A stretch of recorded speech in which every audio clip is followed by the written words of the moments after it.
बिस्मिल्लाहिर्रहमानिर्रहीम। अस्सलाम वालेकुम स्टूडेंट्स।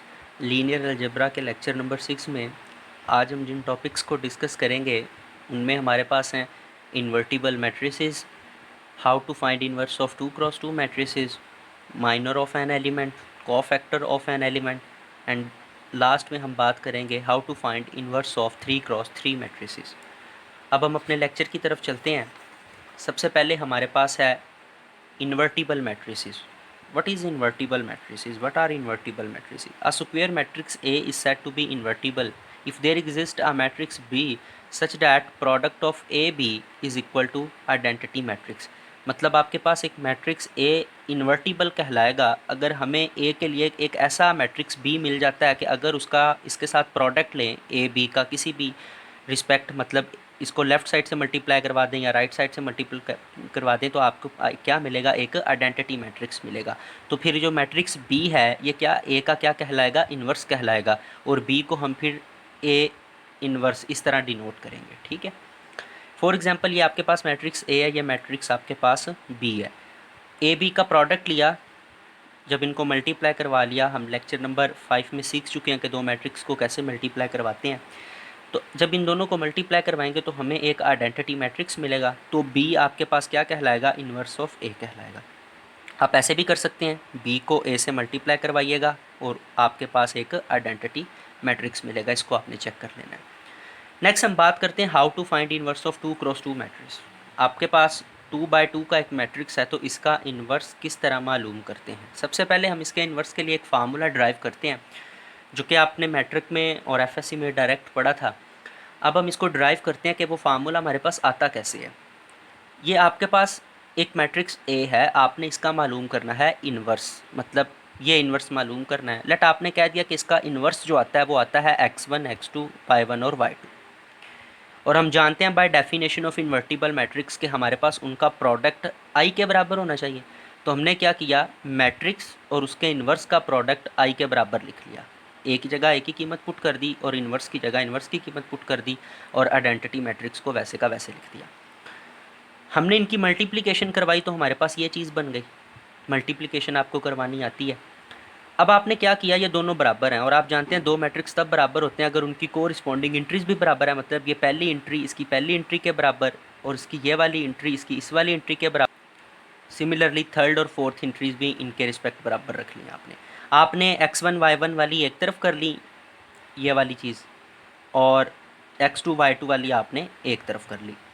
अब यहाँ से मैंने क्या किया, मैंने इधर से x1 की वैल्यू निकाली। ये जो x1 की मैंने वैल्यू निकाली इसको मैंने इस इक्वेशन में पुट कर दिया। पुट करने के बाद जब मैंने इसको सॉल्व किया, सॉल्व करने के बाद मुझे y1 की वैल्यू मिली ये वाली। मैंने यहाँ से क्या किया, माइनस कॉमन लिया तो ये बन जाएगा आपके पास AD minus BC, AD minus BC बन गया। इस AD माइनस BC को आपने लेट कर लिया कि ये आपके पास A मॉड के बराबर है। ठीक है, मतलब आपने क्या लेट किया, आपने लेट किया कि AD माइनस BC ये इसके बराबर है आपके पास, और इसी को आपने नाम दे दिया डिटर्मिनेंट ऑफ A। मतलब इस ए मैट्रिक्स का आपने क्या बोल दिया, इसको डिटर्मिनेंट बोल दिया। ये आपने खुद डिफाइन कर दिया कि अगर आप AD माइनस BC करोगे तो उसको आपने क्या बोल दिया, उसको आपने डिटर्मिनेंट ऑफ A बोल दिया, जो कि आपके पास एक स्केलर आता है। मतलब AD और माइनस BC को मल्टीप्लाई करोगे तो आपको एक क्या मिलेगा, स्केलर मिलेगा। उस स्केलर को आपने क्या बोल दिया, डिटर्मिनेंट ऑफ AB बोल दिया। तो C माइनस सी वैसे का वैसे रह गया, इसको आपने ए बार बोल दिया था। अब y1 की कीमत ये जो आपके पास माइनस सी ओवर ए का डिटर्मिनेंट आई है, जब ये कीमत मैं y1 की इधर पुट करूँगा, ये y1 की जब कीमत उधर पुट की तो माइनस माइनस प्लस हो गया। ये वाला जो c है इस c से कैंसिल, तो आपके पास d ओवर a1 आ गया। मतलब आपके पास क्या, दो वैल्यू आ गई। एक वैल्यू आपके पास y1 की भी आ गई और एक आपके पास वैल्यू x1 की भी आ गई। सिमिलरली आप यही काम करोगे कि इधर से x2 की वैल्यू निकालोगे या y2 की वैल्यू निकालोगे, वो इधर पुट कर दोगे और आपको x2 और y2 मिल जाएंगे, जिस तरह इधर से हमने x1 और y1 निकाले हैं। तो मेरे पास x2 की वैल्यू और y2 की वैल्यू ये आ जाएगी। अब मैं अपनी x1 x2 y1 और y2 की जब वैल्यू को अपने इस इन्वर्स में पुट करूंगा, मतलब इस वाले मैट्रिक्स में पुट करूंगा, क्योंकि हमने ये मालूम करना था x1 x2 y1 y2 की वैल्यू मैंने जो मालूम की वो इधर पुट कर दी, तो मेरे पास ये चीज़ आ गई। अब देखें डिनोमिनेटर में तमाम में ए डिटर्मिनेंट कॉमन आ रहा था, जिसको ये ए मॉड को हमने ए डिटर्मिनेंट का नाम दिया था, इसलिए मैं इसको ए डिटर्मिनेंट ही पढ़ूंगा। तो आपने इसको कॉमन ले लिया, तो अंदर आपके पास ये वाली चीज़ बच गई। अब इस चीज़ पे गौर किया जाए तो ये आपके पास क्या हुआ है कि आपके पास जो आपका मैट्रिक्स ए था ये वाला, इसके आपने मेन डायगोनल देखें, इनको इंटरचेंज किया है, डी ऊपर आ गया, ए नीचे आ गया, और नॉन डायगोनल एंट्रीज जो हैं आपके पास वो देखें, उनको आपने क्या किया है, उनके साइन चेंज कर दिए, माइनस बी माइनस बी। तो आपने क्या किया, इस वाले मैट्रिक्स को जो नाम दे दिया, आपने इस वाले मैट्रिक्स को नाम दे दिया एडजॉइंट ऑफ ए। मतलब कि अगर आप किसी मैट्रिक्स जो 2x2 का मैट्रिक्स है, 2x2 का मैट्रिक्स है, अगर आप उसकी डायगोनल एंट्रीज को इंटरचेंज कर दें और नॉन डायगोनल के साइन चेंज कर दें, तो उसको आप क्या बोलते हो, एडजॉइंट ऑफ ए बोलते हो। और डिटर्मिनेंट हम पढ़ चुके हैं, हमारे पास क्या कौन सा स्केलर है। तो ए इन्वर्स आपके पास क्या है, ए इन्वर्स सिंपली आपके पास है adjoint of A divided by A of determinant. तो इस तरह आपके पास 2x2 के लिए इन्वर्स का ये एक फार्मूला आ गया। अब हम इसकी एक एग्जांपल देखते हैं। हमारे पास एक मैट्रिक्स है ये ए, हमने इसका इन्वर्स मालूम करना है, ठीक है। अब इन्वर्स मालूम करने के लिए हम देखते हैं कि हमें ये हमारे पास एक फार्मूला है जहाँ ए डिटर्मिनेंट हमारे पास ज़ीरो नहीं होना चाहिए। ये बात याद रखनी है कि ए डिटर्मिनेंट ज़ीरो नहीं होना चाहिए। जो आपके पास मैट्रिक्स है वो आपके पास नॉन सिंगुलर होना चाहिए। अगर आपके पास ये मैट्रिक्स, ये जो डिटर्मिनेंट है ये ज़ीरो के बराबर नहीं आता, तो आप मैट्रिक्स को क्या बोलते हो, आप मैट्रिक्स को बोलते हो नॉन सिंगुलर मैट्रिक्स बोलते हो, ठीक है। और आप उसी मैट्रिक्स का इन्वर्स मालूम कर सकते हो जो आपके पास नॉन सिंगुलर हो। तो सबसे पहले हमने ये फार्मूला लिखा। अब हमें जो चीज़ें चाहिए, हमें ए बी सी डी की वैल्यू तो मालूम है, वो वैल्यूज़ को इधर पुट कर सकते हैं। ए डिटर्मिनेंट नहीं है, इसका फार्मूला हम जानते हैं कि ये हमारे पास होता है a d minus b c, a d minus b c. तो मैंने क्या किया, ए डी का प्रोडक्ट लिया, ए था 2, डी था 10, तो 2 इंटू 10 20 आ गया, माइनस एज इट इज़ लिखा। बी सी हमारे पास क्या था, 6 3 18, तो ये वैसे का वैसे लिख दिया। तो ये 2 आता है, मतलब जो आपके पास डिटर्मिनेंट है वो ज़ीरो नहीं आता, तो मैट्रिक्स नॉन सिंगुलर है, तो इसका मतलब हम इन्वर्स मालूम कर सकते हैं। बाकी डी माइनस बी माइनस सी और ए की वैल्यूज़ भी पुट कर दी, तो ये हमारे पास क्या आ गया, ए का इन्वर्स आ गया। देन हम बात करेंगे minor of an element. Minor of an element क्या होता है, पहले हम इसको एग्जांपल से देखते हैं, फिर डेफिनेशन की आपको समझ आ जाएगी। ये आपके पास एक मैट्रिक्स है, आपसे वो बोलता है एलिमेंट का माइनर मालूम करना है ना, तो आपसे वो बोलता है 1 2 एलिमेंट आ जाए, मतलब आपके पास जो पोजीशन है I 1 2, इस एलिमेंट का मुझे माइनर दें। इस एलिमेंट के माइनर को हम इस तरह डिनोट करते हैं M12 से, मतलब A12 का हमने माइनर मालूम करना था, तो हम क्या लिखेंगे, माइनर ऑफ एलिमेंट 1 2। इसका मतलब क्या है, हम ऐसा करेंगे कि फर्स्ट रो और सेकंड कॉलम को डिलीट कर देंगे। हमने क्या किया, ये हमारी जो फर्स्ट रो थी और जो सेकंड कॉलम था, इसको मैंने डिलीट कर दिया। मेरे पास बाकी क्या बच गया, 2x2 का एक मैट्रिक्स, देखें 1 2 3 4, मतलब इसको मैंने ऐसे लिख लिया। ये 2x2 का एक मैट्रिक्स आएगा जिसका आपने क्या ले लेना है, डिटर्मिनेंट ले लेना है। इसका डिटर्मिनेंट लिया तो मेरे पास आंसर कितना आ गया, -8 आ गया। डिटर्मिनेंट मतलब इन दोनों को मल्टीप्लाई करवाया, माइनस इन दोनों को क्या करवाया, मल्टीप्लाई करवाया, तो -8 आ गया। तो मैंने क्या किया कि अगर हमारे पास 3x3 का एक मैट्रिक्स है, तो माइनर ऑफ एलिमेंट क्या कहलाएगा, माइनर ऑफ एलिमेंट होगा डिटर्मिनेंट ऑफ 2x2। 3 - 1 2 होता है ना, 3 - 1 2, तो determinant of 2x2 matrix form by deleting i th row and jth column. तो मैंने क्या किया था, आई थ्रो और जेथ कॉलम को डिलीट कर दिया था, मतलब फर्स्ट रो और सेकंड कॉलम को डिलीट कर दिया था, और उसके बाद जो 2x2 का मैट्रिक्स मिला था उसका क्या ले लिया, डिटर्मिनेंट ले लिया। तो ये मेरे पास क्या आ जाएगा, माइनर ऑफ एलिमेंट A12 आ जाएगा। सिमिलरली अगर माइनर ऑफ एलिमेंट A22 मालूम करना है, तो क्या डिलीट करेंगे, सेकंड रो डिलीट कर देंगे और सेकंड कॉलम डिलीट कर देंगे। तो जो 2x2 का मैट्रिक्स मिलेगा उसका क्या ले लेंगे, सिंपली डिटर्मिनेंट ले लेंगे, तो हमें क्या मिल जाएगा, माइनर ऑफ एलिमेंट A22 मिल जाएगा। इसी तरह A32 का भी हम मालूम कर सकते हैं। देन हम बात करेंगे कोफैक्टर ऑफ एन एलिमेंट की। कोफैक्टर हमारे पास क्या होता है, साइंड माइनर को हम क्या कहते हैं, कोफैक्टर कहते हैं। मतलब हमने मालूम, हम अगर हमें बोल दिया जाए कि A12 है आपके पास एलिमेंट, इसका कोफैक्टर मालूम करो, तो हम सिंपली क्या करेंगे, इसका माइनर मालूम करेंगे A12 और उसके साथ एक साइन लगाएंगे। वो साइन क्या लगाएंगे, हमने इसको डिफाइन कर दिया कि -1⁻I + j कर देंगे, मतलब -1⁻I + j into minor of I j। अब अगर हमने A12 का क्या मालूम करना है, को फैक्टर, तो इसको हम ऐसे डिनोट करेंगे A12 से, ठीक है। तो सबसे पहले -1 आई प्लस जे है, तो आई ये है, जे आपके पास ये है, तो आई प्लस जे कर दिया, और माइनर मालूम करेंगे 1 2 का।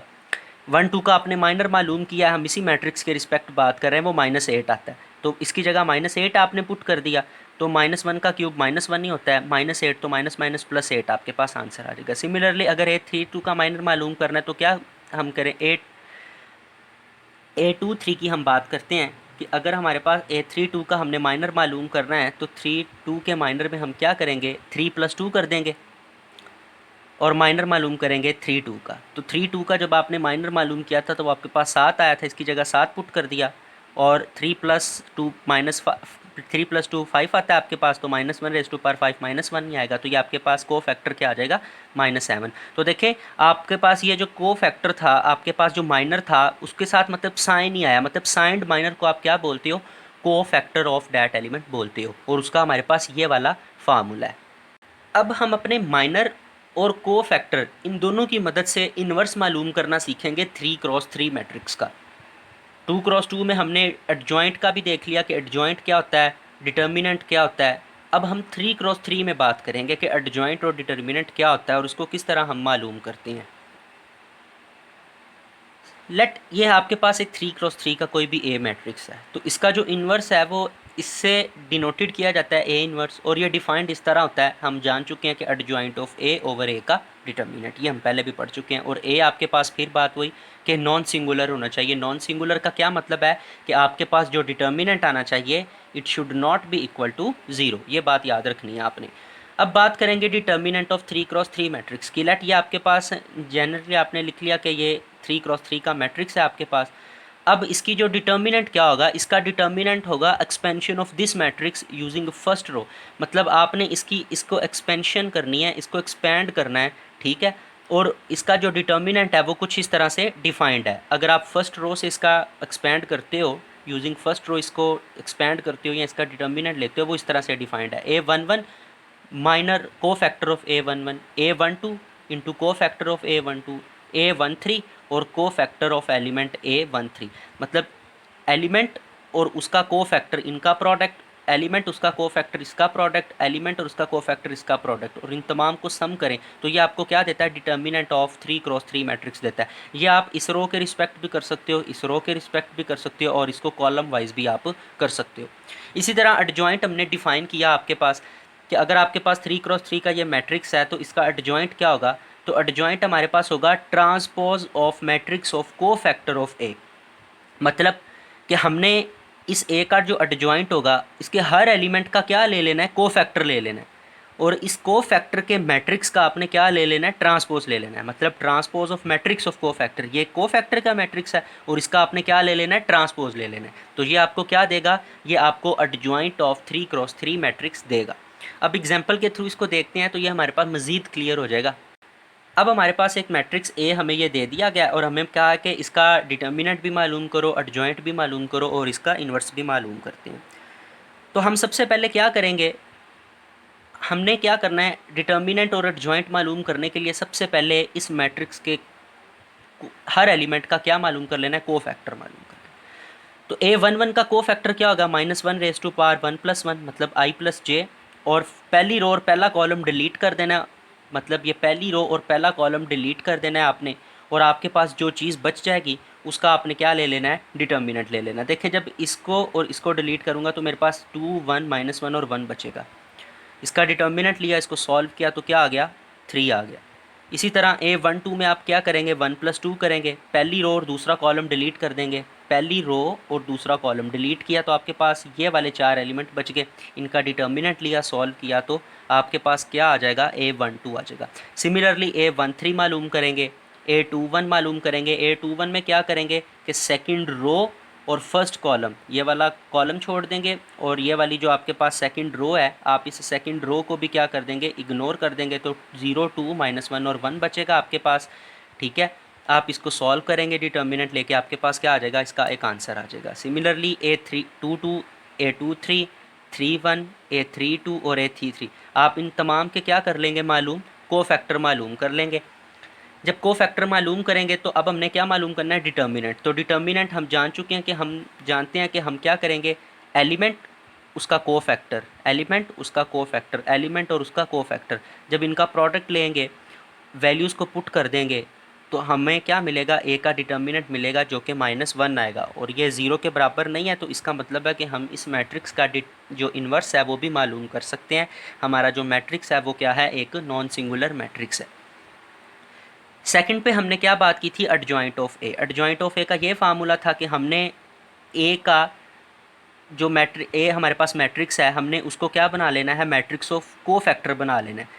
हर एलिमेंट की जगह उसका क्या ले लेना है, कोफैक्टर ले लेना है। तो A11, A12, A13 इन तमाम की मैंने क्या कर दी, वैल्यूज़ को पुट कर दिया, ट्रांसपोज वैसे रहा, इसका क्या ले लिया, फिर ट्रांसपोज ले लिया। जब ट्रांसपोज ले लिया तो ये आपके पास क्या मिल गया, ये आपको मिल गया एडजॉइंट ऑफ मैट्रिक्स ए। तो ये सिंपल तरीका था आपके पास डिटर्मिनेंट और एडजॉइंट मालूम करने का। इन्वर्स का आप फार्मूला जानते हैं कि वो एडजॉइंट ऑफ ए ओवर ए का डिटर्मिनेंट होता है। ए का डिटर्मिनेंट आपके पास -1 आया था, उसको पुट कर दिया, एडजॉइंट आपके पास ये आंसर आया था, तो माइनस को अंदर मल्टीप्लाई करवा दिया, तो आपको ये मिल गया ए इन्वर्स। स्टूडेंट, उम्मीद है आपको ये अच्छे से समझ आया होगा लेक्चर। आज इस लेक्चर में हमने जो बातें डिस्कस की हैं उनमें जो मेन चीज़ें थी वो ये थी कि हमने 2x2 का इन्वर्स किस तरह मालूम करना है, वो फार्मूला किस तरह डिराइव हुआ, और देन हमने बात की कि हमारे पास 3x3 का जो इन्वर्स है, जो हमारे पास 3x3 मैट्रिक्स का इन्वर्स है, वो किस तरह मालूम करना है, इसका फार्मूला क्या है। हमने इसको आसान तरीके से समझा, उम्मीद है आपको ये अच्छे से समझ आएगा। फिर भी अगर आपको कोई मसला हो या किसी बात की समझ ना आई हो तो आप वो मुझसे कमेंट में ज़रूर पूछा करें। अपना ख्याल रखिएगा। अल्लाह हाफिज़।